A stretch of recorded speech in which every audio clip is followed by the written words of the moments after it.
3.11 collect the metal sample except sodium and potassium again. देखो metals के sample आपको लेने हैं लेकिन सोडियम और पोटेशियम नहीं लेना। सोडियम और पोटेशियम हाईली रिएक्टिव होते हैं और मेटल के साथ रिएक्शन नहीं करवानी है उनकी। तो बाकी मेटल्स का हम रिएक्शन करवाएंगे। Suspend thermometer in the test tube so that there bulbs are dipped in the acid. जो थर्मोमीटर का आगे वाला बल्ब वाला पार्ट होता है ना वो उसके अंदर डिप रहे। Observe the rate of formation of bubbles carefully. देखो बबल्स बनने की आपको रेट देखनी है कि कितनी तेजी से जो है बबल्स का फॉर्मेशन हो रहा है। जो मेटल ज्यादा रिएक्टिव होगा वो ज्यादा बबल्स बनाएगा और ज्यादा जल्दी बनाएगा बबल्स। ठीक है, रिएक्टिविटी पर डिपेंड करता है। जितना ज्यादा मेटल रिएक्टिव होगा उतना ज्यादा बबल फॉर्मेशन करेगा, जितना कम रिएक्टिव होगा उतना कम बबल फॉर्मेशन करेगा। Which metal reacted विग्रेसली with dilute hydrochloric acid. आपको पता है सोडियम पोटेशियम के बाद कौन सा मेटल आता है बेटा? मैग्नीशियम। मैग्नीशियम मेटल जो है वो ज्यादा जल्दी से रिएक्शन करेगा HCl के साथ और सॉल्ट प्लस हाइड्रोजन देगा। With which metal did you record the highest temperature? जो ज्यादा तेजी से रिएक्शन करेगा तो टेम्परेचर भी उसी का ही ज्यादा आएगा। Okay, arrange the metal in the decreasing order of reactivity with dilute acids. Reactivity बतानी है, सबसे ज्यादा रिएक्टिविटी कौन करेगा बेटा? मैग्नीशियम सबसे ज्यादा कर रहा है। मैग्नीशियम के बाद करेगा एल्यूमिनियम, एल्यूमिनियम के बाद जिंक और जिंक के बाद iron. Okay, right the equation for the magnesium aluminium zinc and iron. Magnesium के साथ आप कर सकते हो reaction magnesium plus HCl gives MgCl2। Balance कर लेना इसको बेटा। ठीक है, हाइड्रोजन साथ में आएगा ये। और कौन से मेटल के साथ कह रहा है ये? एल्यूमिनियम के साथ कह रहा है तो एल्यूमिनियम AlCl3 बन जाएगा HCl के साथ रिएक्शन कर कर। जिंक के साथ ZnCl2 बन जाएगा। ओके, और आयरन के साथ आयरन क्लोराइड। तो इस तरह से हम HCl के साथ रिएक्शन करवा सकते हैं सभी की। Hydrogen gas is not evolve when metal react with. बहुत बहुत इंपॉर्टेंट है भाई, सबसे ज्यादा इंपॉर्टेंट ये बात है, इसको आपको फोकस करना है। आप कह रहे हो कि आप एसिड के साथ रिएक्शन करवा रहे हो, एसिड के साथ रिएक्शन करवा रहे हो लेकिन एक ऐसा एसिड है जो ऑक्सीडाइजिंग एजेंट है। ठीक है, ऑक्सीडाइजिंग एजेंट का मतलब जो ऑक्सीजन देता है। तो वो क्या करेगा? ऑक्सीजन देगा तो हाइड्रोजन के साथ ऑक्सीजन दे देगा तो वाटर निकलेगा, ना कि hydrogen. Hydrogen gas is not evolve when a metal reacts with nitric acid. जब हम नाइट्रिक एसिड के साथ, बाकी सारे एसिड सल्फ्यूरिक एसिड है, हाइड्रोक्लोरिक एसिड है, सब दे रहे हैं, लेकिन नाइट्रिक एसिड के साथ आप रिएक्शन करवाओगे तो हाइड्रोजन गैस नहीं मिलेगी। क्या मिलेगा वहां पर? वाटर मिलेगा। क्यों? क्योंकि नाइट्रिक एसिड जो है वो एक ऑक्सीडाइजिंग एजेंट है। Nitric acid is a strong oxidising agent. It oxidise the H2 produce. जो H2 प्रोड्यूस हुई है ना उसको ऑक्सीडाइज कर देगा, उसको वाटर में कन्वर्ट कर देगा। And it self get reduce, और खुद रिड्यूस हो जाएगा किसके अंदर? NO2O के अंदर, और NO के अंदर, और NO2 के अंदर। ये नाइट्रोजन के ऑक्साइड्स के अंदर खुद बदल जाता है। बट दो भाई ऐसे आते हैं, एक मैग्नीशियम है और एक मैग्नीस है। वो कहते हैं कि कैसे नहीं कर सकते हम HNO3 के साथ रिएक्शन। तो वो डाइल्यूट HNO3 के साथ रिएक्शन कर कर हाइड्रोजन गैस इवॉल्व करते हैं। बहुत इंपॉर्टेंट है भाई एग्जाम पॉइंट ऑफ व्यू से। क्वेश्चंस क्या बन सकता है? देखो बेटा, क्वेश्चन ये बन सकता है कि कौन सा एसिड मेटल के साथ हाइड्रोजन गैस नहीं देता? तो आपका आंसर होगा HNO3, क्योंकि HNO3 जो है एक स्ट्रॉन्ग ऑक्सीडाइजिंग एजेंट है। वो जो H2 बनती है तो उसके साथ ऑक्सीजन रिएक्ट होकर वाटर बन जाता है।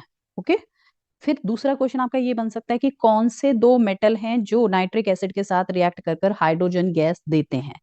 तो आपका आंसर होगा magnesium and manganese. You must have observed in activity 3.11 that rate of formation of bubble was the fastest in the case of magnesium.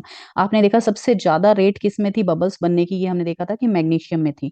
The reaction was almost most exothermic in this case. Reaction कैसी थी? Exothermic, heat तो निकलती है।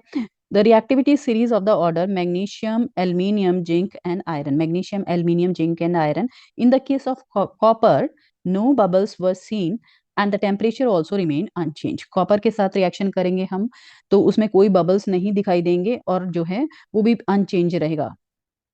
दे show that copper does not react with dilute HCl। Copper जो है वो HCl के साथ रिएक्शन नहीं करता। Okay, yes, now our topic is how do metal reacts with solution of other metal salts। Metal कैसे रिएक्शन करते हैं, मेटल के दूसरे सॉल्ट के साथ रिएक्शन कैसे करते हैं, डिस्प्लेसमेंट रिएक्शन बोलते हैं बेटा इसको। अभी देखते हैं हम एक्टिविटी 3.12 से। सबसे पहले इस एक्टिविटी में आपको एक क्लीन वायर ऑफ कॉपर, एक कॉपर वायर लेनी है और एक आयरन नेल लेना है। ओके, एक लोहे की कील लेनी है और एक कॉपर वायर लेनी है। Put the copper wire in a solution of iron sulphate. ये देखो, आप डायग्राम से समझो इसको थोड़ा सा। ये आयरन नेल को आपने किस में डिप करना है बेटा, कॉपर सल्फेट सोल्यूशन के अंदर। आयरन नेल को हम डिप करेंगे कॉपर सल्फेट के सोल्यूशन में, और ये कॉपर वायर है ना, इसको हम डिप करेंगे आयरन सल्फेट के सोल्यूशन में। Okay, got it. दोनों टेस्ट ट्यूब में, फर्स्ट टेस्ट ट्यूब में हमने लिया कॉपर सल्फेट सोल्यूशन CuSO4, और यहाँ पर सेकंड टेस्ट ट्यूब में हमने लिया आयरन सल्फेट सोल्यूशन। अब कॉपर सल्फेट के सोल्यूशन में हमने आयरन नेल को डिप कर दिया है, और आयरन सल्फेट के सोल्यूशन में हमने कॉपर वायर को डिप कर दिया है। इसके बाद 20 मिनट के लिए हम इसको ऐसे ऑब्जर्वेशन के लिए छोड़ देंगे। ओके, रिएक्शन के लिए छोड़ देंगे कि रिएक्शन होगी इसके अंदर। फिर हम ऑब्जर्व करेंगे कि क्या चेंजेस आए, कौन सी टेस्ट ट्यूब में चेंजेस आए। यही आपके एक्टिविटी में राइट किया हुआ है, record your observation after 20 minutes. In which test tube did you find a reaction has occur. Reaction बेटा इस फर्स्ट वाली टेस्ट ट्यूब के अंदर होगी, ए टेस्ट ट्यूब के अंदर होगी, बी वाली टेस्ट ट्यूब के अंदर कोई भी रिएक्शन नहीं होगी। On what basis can you say the reaction has actually taken place. अभी मैं ये रिएक्शन आपको एक्सप्लेन करूंगी। Can you correlate your observation with activity 3.9, 3.10 and 3.11। तीनों एक्टिविटीज के अंदर बेटा रिएक्टिविटीज की बात की गई है। ओके, रिएक्टिविटी बेस्ड हैं ये तीनों ही एक्टिविटीज। अब रिएक्टिविटी सीरीज को थोड़ा सा हम देख लेते हैं। देखो, ये रिएक्टिविटी सीरीज है बेटा। इसमें आप देखोगे कि पोटेशियम, सोडियम, कैल्शियम, ये जो थे ना हाईली रिएक्टिव मेटल हैं। ये ऑक्सीजन के साथ भी जल्दी रिएक्शन कर लेते हैं, वाटर के साथ भी, क्योंकि रिएक्टिव मेटल्स हैं ये। और ये जो है एवरेज रिएक्टिव मेटल्स हैं। और सबसे नीचे वाले कॉपर, आयरन, मरकरी और गोल्ड जो है बिल्कुल लेस रिएक्टिव मेटल हैं। ये बहुत आसानी से रिएक्शन नहीं करते हैं, बहुत टफ रिएक्शन करते हैं ये। ओके, तो ये रिएक्टिविटी सीरीज है। अब हमारी एक्टिविटी के अंदर हम दो मेटल की बात कर रहे हैं, आयरन और कॉपर। तो iron is more reactive than copper. Iron जो है वो कॉपर से क्या है, ज्यादा रिएक्टिव है। तो आयरन के पास पावर है डिस्प्लेस करने की कॉपर को। जो ज्यादा रिएक्टिव मेटल होता है ना, वो लेस रिएक्टिव को हमेशा डिस्प्लेस कर सकता है। आपको भी पता है, ज्यादा पावरफुल जो पर्सन होता है वो लेस पावरफुल पर्सन को डिस्प्लेस कर सकता है, धक्का मार सकता है। इसी तरह से जो हाईली रिएक्टिव मेटल है वो लेस रिएक्टिव मेटल को डिस्प्लेस कर देगा। आयरन के पास पावर है कॉपर को डिस्प्लेस करने की, लेकिन कॉपर के पास पावर नहीं है आयरन को डिस्प्लेस करने की। Okay, right a balance chemical equation for the reaction. दोनों की मैं बैलेंस केमिकल इक्वेशन रख देती हूँ। सबसे पहले देखो बेटा, फर्स्ट के अंदर आपके पास रिएक्शन हो रही है फर्स्ट टेस्ट ट्यूब के अंदर, that is iron nail is dipped, iron nail is dipped into copper sulfate. Iron is more reactive, okay, than copper. तो आयरन जो है उसको डिस्प्लेस कर देगा, धक्का मार देगा, और खुद आ जाएगा उसकी जगह पर FeSO4 प्लस कॉपर। सेकेंड जो है टेस्ट ट्यूब के अंदर क्या रिएक्शन हो रही है बेटा, कॉपर की वायर ली थी हमने, copper wire reacts with FeSO4 iron sulphate. अब यहाँ पर कॉपर जो है वो लेस रिएक्टिव है, वो उसको धक्का नहीं मार सकता, उसको डिस्प्लेस नहीं कर सकता। तो यहाँ पर कोई भी रिएक्शन नहीं होगी, नो रिएक्शन। अब जो भी चेंजेस होंगे वो फर्स्ट वाली इसके अंदर टेस्ट ट्यूब के अंदर होंगे बेटा। ये सेकंड टेस्ट ट्यूब है, वो फर्स्ट टेस्ट ट्यूब है। तो क्या होता है, कॉपर सल्फेट का कलर जो होता है ना बेटा, कॉपर सल्फेट का कलर होता है ब्लू। वो बाद में जो है ना फेड होना शुरू हो जाता है धीरे धीरे रिएक्शन के बाद, और पेल ग्रीन कलर आता है FeSO4 का। ओके, तो ये राइट है balanced chemical equation, chemical equation, balanced chemical equation I have written here. And the name of the type of the reaction is displacement reaction. First chapter में आप पढ़ चुके हो बेटा, combination reaction, decomposition, displacement reaction. तो ये displacement reaction है। Displacement reaction की डेफिनेशन क्या होती है बेटा, reactive metal can displace the less reactive metal. Okay, reactive metal can displace the less reactive metal from there compound. ये देखो, ज्यादा रिएक्टिव था, ये कम रिएक्टिव है, इसी के कंपाउंड में, यानी कि जो कम रिएक्टिव मेटल है उसी के कंपाउंड में से उसको डिस्प्लेस कर देता है। We have seen in the previous section that all metal are not equally reactive. ये हमें पता है कि सारे मेटल जो हैं वो इक्वली रिएक्टिव नहीं होते हैं, कुछ हाईली रिएक्टिव हैं, कुछ लेस रिएक्टिव हैं। हमने अभी सीरीज देखी है, सोडियम पोटेशियम हाईली रिएक्टिव है, कैल्शियम मैग्नीशियम एवरेज है, मरकरी कॉपर जो है ये लेस रिएक्टिव मेटल्स हैं। But all metal do not react with these reagents. और पढ़ा है बेटा कि सारे मेटल्स जो होते हैं वो इक्वली रिएक्टिव नहीं होते। ओके, नेक्स्ट है we check the reactivity of various metal with oxygen. हमने जो रिएक्शंस किए हमने ऑक्सीजन के साथ की सबसे पहले, तो चेक किया कि हाईली रिएक्टिव मेटल जो है वो रिएक्शन जल्दी करेगा। वाटर के साथ चेक किया और फाइनली एसिड्स के साथ चेक किया। But all metal do not react with these reagents. सारे के सारे मेटल्स जो होते हैं ना बेटा, इनके साथ रिएक्शन नहीं करते। ये बात आपको ध्यान रखनी है कि ऑक्सीजन के साथ सभी मेटल्स रिएक्ट नहीं कर सकते, वाटर के साथ सभी मेटल रिएक्ट नहीं कर सकते, एसिड के साथ सभी मेटल रिएक्ट नहीं कर सकते। So we were not able to put all the metal sample we had collected in decreasing order of their reactivity. Displacement reaction studied in chapter first. अभी chapter first में हमने पढ़ा था displacement reaction give better evidence about the reactivity of metal. ये ज्यादा अच्छे से हमें समझा पा रही है reactivity of metal. It is simple and easy. If a metal A displaces metal B from its solution, it is more reactive than B. Metal A solution metal A salt solution of B gives salt solution of A and metal B. Okay जो more reactive metal था वो क्या करेगा, जो उसके salt में से less reactive metal के सॉल्ट में से उसको डिस्प्लेस कर देगा और खुद उसकी जगह पर आ जाएगा मेटल बी, जो है उसको बाहर निकाल देगा। यही हमारा डिस्प्लेसमेंट रिएक्शन। और रिएक्टिविटी सीरीज हम देख चुके हैं ऑलरेडी। द रिएक्टिविटी सीरीज बेटा आपको लर्न होनी चाहिए, इसके अकॉर्डिंग बहुत सारे क्वेश्चन सॉल्व होंगे। Reactivity after performing displacement experiment the following series known as the reactivity और activity series has been developed. Activity series. The reactivity series is a list of metal arranged in the order of their decreasing activities. Okay, ये आपको ध्यान रखना है। सबसे highly reactive metal को सबसे ऊपर रखा गया है और सबसे लेस रिएक्टिव मेटल को सबसे नीचे रखा गया है। तो potassium is the highly reactive metal, then sodium, then calcium, then magnesium, aluminium, zinc, iron, lead, hydrogen, copper, copper, mercury, A G A U, gold, silver. Silver gold जो मेटल हैं ये जो होते हैं वो लेस रिएक्टिव होते हैं। ये हम डेली लाइफ में देखते हैं, तो थोड़ा सा ये याद रखना है बेटा आपको reactivity series. Now moving toward the next topic, how do metals and non metal react. और नॉन मेटल कैसे रिएक्ट करते हैं बेटा, नाइन्थ क्लास में आपने थोड़ा बहुत पढ़ा होगा electronic configuration of elements. Element का इलेक्ट्रॉनिक कॉन्फ़िगरेशन पढ़ा होगा कि कितने इलेक्ट्रॉन्स प्रेजेंट होते हैं, कौन कौन से शेल प्रेजेंट होते हैं। थोड़ा सा एक बार और रिवाइज करवा देंगे अभी आपको। We learn the noble gases. Noble gases के बारे में आपने पढ़ा था बेटा। नोबल गैसेस वो गैसेस होती हैं जिनका जो है शेल कंप्लीटली फिल्ड होते हैं। ओके, वैलेंस शेल मतलब आउटर मोस्ट शेल को बोलते हैं valence shell. Outermost shell जो होता है वो एटम का कंप्लीटली फिल होता है और वो इलेक्ट्रॉन का शेयर नहीं करता। ओके, तो इसीलिए वो केमिकल एक्टिविटीज भी परफॉर्म नहीं करता। Explain the reactivity of the element to attain the completely filled valence shell. Let us the electronic configuration metal और नॉन मेटल के ये यहाँ पर आपको दे रखे हैं बेटा। ओके, ये एलिमेंट का नेम है, ये एटॉमिक नंबर है। एटॉमिक नंबर क्या नंबर होता है बेटा, नंबर ऑफ प्रोटॉन जो होते हैं ना उसको हम बोलते हैं एटॉमिक नंबर, और इसके अकॉर्डिंग ही हमने उसको पीरियोडिक टेबल में सेट करके रखा हुआ है सभी एलिमेंट्स को। और यहाँ पर number of electron in the shell, किसी भी एटम के 4 शेल होते हैं बेटा, के, एल, एम और एन शेल। तो उसके अंदर कितने कितने इलेक्ट्रॉन है ये सारे आपको इस टेबल के अंदर गिवन है। ओके, अब ये बात कर रहा है सोडियम की। We can see the table 3 point. Sodium atom has 1 electron in its outermost shell. If it is loses the electron from the M shell, then L shell now becomes the outermost shell. And stable octet. Stable octet का rule चलता है बेटा, atom को जब हम valence electron को check करते हैं तो उसके अंदर स्टेबल ऑक्टेट का रूल चलता है। अभी मैं आपको एक्सप्लेन करूंगी डिटेल के अंदर। 11 प्रोटॉन, ये थोड़ा सा जो है एक बार डिटेल में देखते हैं। देखो, this is the table electronic configuration and of elements, atomic number, number of electron in the shell. सबसे पहले समझो बेटा, थोड़ा सा रिवाइज करो अपना पहले नाइन्थ क्लास का। सबसे पहले जो है एलिमेंट होता है उसके न्यूक्लियस के अंदर होता है प्रोटॉन और न्यूट्रॉन। ओके, ये एलिमेंट है, उसका न्यूक्लियस है और ये न्यूक्लियस के चारों तरफ प्रेजेंट होते हैं शेल्स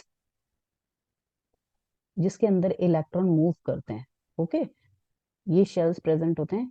ये फर्स्ट शेल होता है के, सेकंड होता है एल और थर्ड होता है एम, और इसी तरह से एक शेल और प्रेजेंट होता है दैट इज एन। 4 शेल इस तरह से प्रेजेंट होते हैं और इनके अंदर इलेक्ट्रॉन मूव करते रहते हैं। K shell, L shell, M shell और एन शेल। तो इलेक्ट्रॉन इसके अंदर मूव करते हैं। तो फिल करने का तरीका क्या होता है बेटा, फर्स्ट शेल में 2 इलेक्ट्रॉन जाते हैं हमेशा। के शेल में कितने इलेक्ट्रॉन भरे जाते हैं, ये देखो आप के शेल की सीरीज देखो, 2 2 2, सब में 2 इलेक्ट्रॉन्स है। फर्स्ट शेल में 2 इलेक्ट्रॉन से ज्यादा नहीं आएंगे, ये बात आपको ध्यान रखनी है। सेकेंड शेल के अंदर, एल शेल के अंदर 8 से ज्यादा नहीं आएंगे, 8। ओके, इसको ऑक्टेट रूल बोलते हैं बेटा, ऑक्टेट स्टेबल रूल। जैसे ही 8 इलेक्ट्रॉन मिल जाते हैं ना, स्टेबल हो जाता है वो, खुश हो जाता है कि हाँ बस 8 आ गए, 8 इलेक्ट्रॉन से ज्यादा नहीं जाएंगे। देखो बेटा सब में 8 है। अब ये तो फ्लोरीन है ही 9 है, इसका एटॉमिक नंबर ही 9 है, तो पहले शेल में चले गए 2, सेकंड शेल में चले गए 7, 7 और 2 कितने हो गए 9। तो फर्स्ट शेल में 2 जाएंगे, उसके बाद जो बचे में बाकी शेल में चले जाएंगे। तो इस तरह से आपको ध्यान रखना ऑक्टेट स्टेबल का बेटा। फिर थर्ड वाले में भी 8। ओके, 8 से ज्यादा नहीं करने हैं इसके अंदर। वो जो आउटर मोस्ट शेल होता है ना, उसको हम बोलते हैं वैलेंस शेल। जो सबसे बाहर वाला शेल होता है दैट इज वैलेंस शेल। अब देखो इसके अंदर जो आप देख रहे हो, नियोन के अंदर वैलेंस शेल एल शेल है, लेकिन आर्गन के अंदर एम शेल है, कैल्शियम के अंदर जो है एन शेल है। अब ये बात किसकी कर रहा था बेटा, सोडियम की बात कर रहा था। सोडियम का इलेक्ट्रॉनिक कॉन्फ़िगरेशन होता है 11। ओके, एटॉमिक नंबर है सोडियम का 11, 20 तक एटॉमिक नंबर आपको लर्न होने चाहिए बेटा। Hydrogen, helium, lithium, beryllium, boron, carbon, nitrogen, oxygen, fluorine, ये आपको 20 तक सीरीज लर्न होनी चाहिए, क्योंकि बहुत हेल्प करती है ये फिर आपके जो है इसके अंदर रिएक्शंस में। सबसे पहले देखते हैं हम, के शेल में गए 2 इलेक्ट्रॉन, एल शेल में 8, 2 plus 8 is 10 and 1 is in the N shell. 2 8 1 हो गया। अब यहाँ पर 1 इलेक्ट्रॉन जो है ना, ये एक्स्ट्रा है 1 इलेक्ट्रॉन। ये स्टेबल कॉन्फ़िगरेशन अपना 8 तक यहाँ पर कंप्लीट हो गया था बेटा। तो हम क्या करेंगे, इस 1 इलेक्ट्रॉन को दे देंगे, ठीक है, किसी दूसरे एटम को दे देंगे। तो सोडियम जो है, सोडियम अपना जो है, सोडियम के पास कितने हैं 2 8 1 है ना। अब ये एक इलेक्ट्रॉन देकर, देने का मतलब क्या होता है बेटा, प्लस 2 8। अब ये इसका कॉन्फ़िगरेशन, इसने एक इलेक्ट्रॉन दे दिया तो इसके ऊपर साइन आ जाता है प्लस का, और इसको हम बोलते हैं कैटायन। ओके, इसी तरह से हम क्लोरीन का एग्जांपल देखते हैं। क्लोरीन 17, फर्स्ट शेल में 2, सेकंड शेल में 8, थर्ड शेल में 7। 7 इलेक्ट्रॉन, अगर इसको एक इलेक्ट्रॉन मिल जाए तो इसका ऑक्टेट कंप्लीट हो जाएगा, इसके 8 इलेक्ट्रॉन कंप्लीट हो जाएंगे और ये स्टेबल हो जाएगा। तो ये क्या करता है, ले लेता है एक इलेक्ट्रॉन। क्लोरीन एक इलेक्ट्रॉन लेकर क्या बना लेता है, क्लोराइड बना लेता है। 2 8 7 था ना, अब इसका हो जाएगा 2 8 8।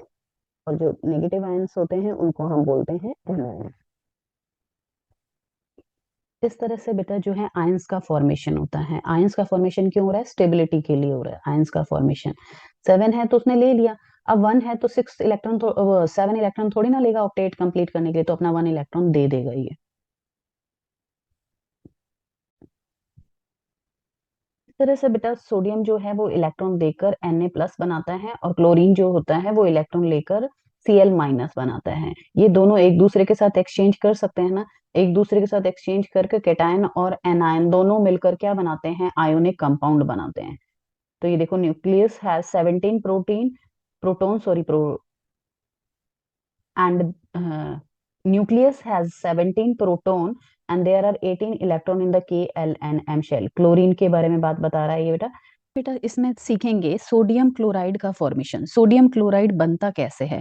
सोडियम एक मेटल है, ओके, इसका इलेक्ट्रॉनिक कॉन्फ़िगरेशन है 2 8 1। आउटर मोस्ट शेल के अंदर 1 इलेक्ट्रॉन है। ये क्या करता है, इसके पास 1 इलेक्ट्रॉन है, अपना ऑक्टेट इसका स्टेबल हो जाता है यहाँ पे सेकेंड वाले में।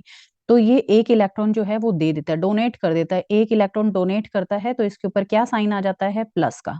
ओके, सोडियम ने अपना एक इलेक्ट्रॉन दे दिया, पहले था उसके पास 2 8 1। 1 इलेक्ट्रॉन देने के बाद उसके ऊपर चार्ज आ जाता है +1, और इसको प्लस वाले को हम बोलते हैं कैटायन। तो ये बन गया sodium cation. Okay, sodium cation.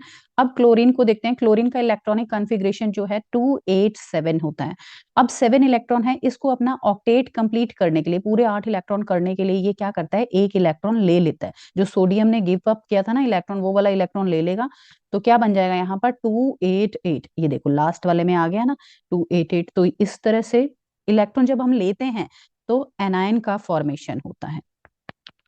जब इलेक्ट्रॉन जब देते हैं तब कैटायन बनता है बेटा, पॉजिटिव चार्ज बनता है, और जब इलेक्ट्रॉन लेते हैं तो नेगेटिव चार्ज बनता है। सोडियम के पास एक इलेक्ट्रॉन एक्स्ट्रा था, उसने दे दिया क्लोरीन को, और जो है इस तरह से सोडियम पर आ गया प्लस चार्ज और क्लोराइड पर आ गया माइनस चार्ज, और साथ में हमने जो इलेक्ट्रॉन लिया है वो भी शो करते हैं। इस तरह से फॉर्मेशन होती है सोडियम क्लोराइड की। Sodium and chloride ion being oppositely charge, आपने देखा दोनों कैसे हैं, अपोजिट चार्ज के हैं सोडियम और क्लोराइड। इसीलिए इनके बीच में है ना एक इलेक्ट्रोस्टैटिक फोर्स काम करता है। ऑफ इतना जो स्ट्रॉन्ग अट्रैक्शन होता है इसके अंदर सोडियम क्लोराइड के अंदर, it should be noted that sodium chloride does not exist as molecule but aggregate of oppositely charged ion. ये सिर्फ एक मॉलिक्यूल का गुच्छा नहीं है कि सारे मॉलिक्यूल जुड़ के बना रहे हैं, ये पॉजिटिव और नेगेटिव आयन से मिलकर बना हुआ, तो इसका फोर्स जो होता है ना, अट्रैक्शन फोर्स जो बहुत ज्यादा होता है, इसी कारण जो है इसका मेल्टिंग पॉइंट और बॉइलिंग पॉइंट भी हाई होता है। Late us the formation of one more ionic compound that is magnesium chloride. अभी आपने देखा सोडियम क्लोराइड कैसे बनता है, नेक्स्ट हम देखते हैं मैग्नीशियम क्लोराइड का फॉर्मेशन कैसे होता है। क्लोराइड, मैग्नीशियम का इलेक्ट्रॉनिक कॉन्फ़िगरेशन होता है 282। आउटर मोस्ट शेल के अंदर यानी वैलेंस शेल के अंदर इसके पास 2 इलेक्ट्रॉन्स प्रेजेंट है। ओके, तो ये 2 इलेक्ट्रॉन जो है वो डोनेट कर देता है और इसका जो इलेक्ट्रॉनिक कॉन्फ़िगरेशन है वो 28 हो जाता है। 2 इलेक्ट्रॉन दे दिए, 2 इलेक्ट्रॉन देने के बाद इसके ऊपर चार्ज आ जाएगा +2, जितने इलेक्ट्रॉन देते हैं उतना ही चार्ज लगता है। अब लेते हैं क्लोरीन को, क्लोरीन का इलेक्ट्रॉनिक कॉन्फ़िगरेशन होता है 287, यानी कि इसके पास एक इलेक्ट्रॉन 8 कंप्लीट करने के लिए एक इलेक्ट्रॉन कम है, तो ये क्या करेगा, इलेक्ट्रॉन जो है एक ले लेगा 288। देखो इसने एक इलेक्ट्रॉन ले लिया, एक इलेक्ट्रॉन लेते हैं तो बेटा माइनस चार्ज आता है Cl माइनस। ओके, तो यहाँ पर हमने 2 इलेक्ट्रॉन डोनेट किए थे, यहाँ पर 1 इलेक्ट्रॉन लिया है। अब MgCl2 का फॉर्मेशन, Mg को 2 इलेक्ट्रॉन देने हैं, ये 2 इलेक्ट्रॉन दिए ना, तो ये 2 इलेक्ट्रॉन दे रहा है, किसको दे रहा है, 2 क्लोरीन एटम को दे रहा है। तो जो फॉर्मूला बनेगा टोटल MgCl2 बनता है। वैसे भी आपने 9th क्लास में सीखा था कि मैग्नीशियम पर जितना चार्ज होता है, जिसके ऊपर जितना चार्ज होता है वो उसके फुट में लिखा जाता है। ठीक है, ये बात आपने 9th क्लास में सीखी थी जब कंपाउंड बनाना सीखा था।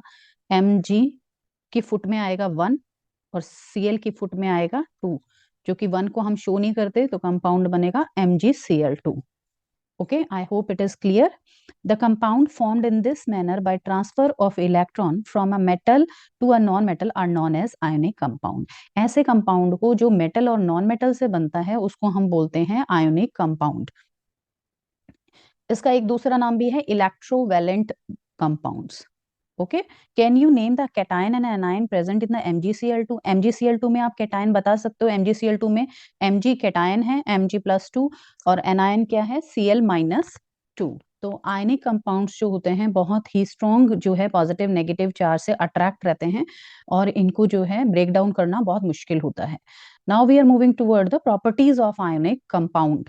ऑफ आयनिक कंपाउंड समझने से पहले हम एक एक्टिविटी परफॉर्म करेंगे, activity 3.13। Take sample of sodium chloride. Sodium chloride का आपको सैंपल लेना है। सोडियम क्लोराइड का फॉर्मूला होता है NaCl। यहाँ पर पोटेशियम आयोडाइड का आपको सैंपल लेना है एंड बेरियम क्लोराइड का सैंपल लेना है। ये तीनों आयनिक कंपाउंड का सैंपल ले लेंगे आप, सॉल्ट ले लेंगे। What is the physical state of these salts? इनकी फिजिकल स्टेट क्या होती है बेटा, आपको याद रखना है कि आयनिक कंपाउंड्स जो होते हैं उनकी फिजिकल स्टेट सॉलिड होती है या ब्रिटल होती है। ओके, इनकी स्टेट याद रखनी है। आयनिक कंपाउंड जो होते हैं वो नेचर में कैसे होते हैं, सॉलिड होते हैं या ब्रिटल नेचर के होते हैं। अब क्या करना है आपको, small amount of sample on a metal spatula. ये देखिए आप फिगर में देखिए, यहाँ पर आपको स्मॉल अमाउंट ले लेना है सॉल्ट का। यहाँ पे आप सॉल्ट रख लोगे इस स्पैचुला के ऊपर और इसको गर्म करना शुरू कर दोगे। Heat directly on the flame, repeat with other sample. सभी सैंपल्स के साथ आपको करना है ये चीज, NaCl के साथ भी, Ki के साथ भी और BaCl2 के साथ भी।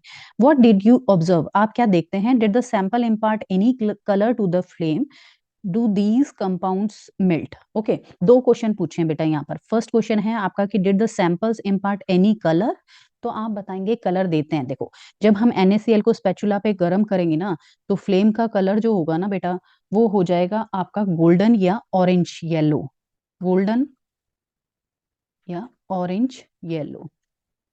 ओके, नेक्स्ट पोटेशियम आयोडाइड को आप गर्म करोगे तो फ्लेम का कलर आएगा वॉयलेट एंड बेरियम क्लोराइड को गर्म करने पर फ्लेम का कलर आएगा ग्रीन। सेकेंड क्वेश्चन था हमारा, डू दीज कंपाउंड मेल्ट्स? ये मेल्ट हो जाएंगे क्या इस स्पून के अंदर अगर हम इसको गर्म कर रहे हैं? तो आपका आंसर होगा नहीं। ओके, तो ये मेल्ट नहीं होते हैं ऐसे गर्म करने। मेल्टिंग पॉइंट तो बहुत हाई है वैसे भी, क्योंकि कैटायन और एनायन से मिलकर बने हैं तो इनका मेल्टिंग पॉइंट हाई है। Try to dissolve the sample in water and petrol and kerosene, are they soluble? देखो इसको आप डिजोल्व करके, नमक को आप देखते हो NaCl को पानी में घुल जाता है, तो इसका आंसर आपके पास बेटा ये रहेगा, इसका ये, it is dissolve in water, water में डिजोल्व हो जाएगा but not dissolve in petrol, kerosene और अदर ऑर्गेनिक सॉल्यूशंस। ओके, तो पेट्रोल केरोसिन के अंदर डिजोल्व नहीं होता है, ये वाटर में डिजोल्व हो जाता है। Make a circuit as shown in figure and insert the electrode into solution, what did you observe? Test the other salt sample to this manner. अब आपको एक इलेक्ट्रिक सर्किट बनाना है इस तरह से बेटा, ऐसे सर्किट बनाएंगे जिसमें दो ग्रेफाइट की रोड होंगी और एक बैटरी से अटैच होगा, साथ में बल्ब होगा। अब इसमें हम क्या करेंगे, बीकर में सोल्यूशन डाल डाल के, सॉल्ट सोल्यूशन डाल के चेक करते रहेंगे कि ये बल्ब ग्लो कर रहा है या नहीं कर रहा है। ओके, तो आप देखेंगे कि ये बल्ब ग्लो करेगा, क्योंकि ये आयंस, इलेक्ट्रिसिटी क्या होती है, फ्लो ऑफ आयंस, और इसके अंदर आयंस प्रेजेंट होते हैं, तो इसमें बल्ब ग्लो करेगा।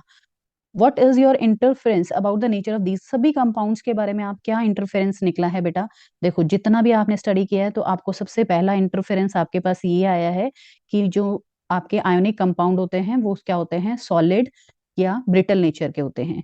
दूसरा आपके पास ये आया है कि इनका जो है ये कलर देते हैं फ्लेम के साथ। ओके, थर्ड ये आया है इनके मेल्टिंग पॉइंट हाई होते हैं। फोर्थ ये है वाटर में डिजोल्व होते हैं, बाकी किसी सब्सटेंस में डिजोल्व नहीं होते। फिफ्थ आपके पास आया है इलेक्ट्रिसिटी कंडक्ट करते हैं। ओके, इतनी सारी बातें आपने एक एक्टिविटी से सीखी हैं, activity 3.13। Now we are moving toward the table 3.4। 3.4 melting and boiling point of the some ionic compound. कुछ आयोनिक कंपाउंड के मेल्टिंग और बॉइलिंग पॉइंट आपको दिए गए हैं। सोडियम क्लोराइड का मेल्टिंग पॉइंट है 107, ये केल्विन के अंदर है बेटा। ओके, और डिग्री सेल्सियस में चेंज करने के लिए आप इसको कर सकते हो -273। नाइन्थ क्लास में आपने सीखा था कि केल्विन को सेल्सियस में कैसे चेंज करते हैं, 273 माइनस कर देना, सेल्सियस में चेंज रहेगा। सबके देखो केल्विन कितना हाई है, मेल्टिंग पॉइंट और बॉइलिंग पॉइंट जो होता है आयोनिक कंपाउंड का हमेशा हाई होता है, क्योंकि इनका जो बीच में इलेक्ट्रोस्टैटिक फोर्स है ना, उसको ब्रेक डाउन करने के लिए बहुत अमाउंट में एनर्जी रिक्वायर्ड होती है। अब हम समझेंगे बेटा general properties for the ionic compound. Ionic compound के लिए जनरल प्रॉपर्टीज क्या क्या हो सकती हैं? तो फर्स्ट प्रॉपर्टी आ रही है हमारे पास फिजिकल नेचर। इसका फिजिकल नेचर क्या होता है, we have already discussed. Ionic compound solid होते हैं, ठीक है, generally hard because of the strong force of attraction between the positive and negative ion. These compound are generally brittle. Brittle क्या होता है बेटा, ब्रिटल होता है कि जैसे थोड़ी सी चोट लगती है तो वो टूट जाता है, ब्रिटल भी आयोनिक कंपाउंड की नेचर है। And break into pieces when pressure is applied. Okay, नमक का क्रिस्टल्स आपने देखे होंगे, नमक के बड़े बड़े क्रिस्टल्स देखेंगे आप, एक बार हिट करते हो तो वो पूरा का पूरा टूट जाता है। तो इस नेचर को हम बोलते हैं ब्रिटल नेचर। मैं सेकेंड पॉइंट है अपना melting point and boiling point. Melting ionic compound का हाई मेल्टिंग पॉइंट और बॉइलिंग पॉइंट होता है, क्योंकि इन दोनों के बीच में जो फोर्स है ना बेटा, उसको ब्रेक करने के लिए आपको बहुत ज्यादा अमाउंट में एनर्जी रिक्वायर्ड होती है, आसानी से नहीं मेल्ट होते, टूटते नहीं है आसानी से। सॉल्युबिलिटी क्या है बेटा, किस में सॉल्युबल होगा, वाटर में सॉल्युबल होगा, बाकी किसी भी ऑर्गेनिक सब्सटेंस में इनसॉल्युबल होगा। ओके, केरोसिन में, पेट्रोल में इनसॉल्युबल है, वाटर में सॉल्युबल होते हैं। नेक्स्ट, नमक आप देखते हो ना वाटर में डिजोल्व हो जाता है, सिंपल एग्जांपल से समझो आप, नमक पानी में घोलोगे तो घुल जाता है पानी में। Conduction of electricity, ionic compound है तो कंडक्शन करेगा, but very important, dry condition में नहीं करेगा ये, या तो मोल्टन स्टेट में करेगा या वाटर में डिजोल्व होकर, क्योंकि देखो ड्राई कंडीशन में जो है ना आयंस फ्री नहीं हो पाते बेटा, इसीलिए हम उसको सूखे जो भी आप आयनिक कंपाउंड लोगे उसमें इलेक्ट्रिसिटी कंडक्ट नहीं होगी। The conduct of electricity through a solution involves the movement of charge particle. जो चार्ज पार्टिकल है उनकी मूवमेंट किस में होती है, सोल्यूशन में ही होती है। Solution of ionic compound in water ions which moves to the opposite electrodes when electricity is passed through the solution. Ionic compound in the solid state do not conduct electricity. Very very important. ये question पूछा जा सकता है आपको confuse करने के लिए, क्या ionic compound, solid ionic compound जो है इलेक्ट्रिसिटी कंडक्ट करते हैं? नहीं। किस स्टेट में होने चाहिए, या तो मेल्ट हुए होने चाहिए, ठीक है, मोल्टन होने चाहिए एक, या तो फिर वो कैसे होना चाहिए, सॉल्यूशन फॉर्म में होना चाहिए। This is possible in the molten state since the electrostatic force of attraction between the charged ion are overcome due to the heat, thus the ion move freely and conduct electricity.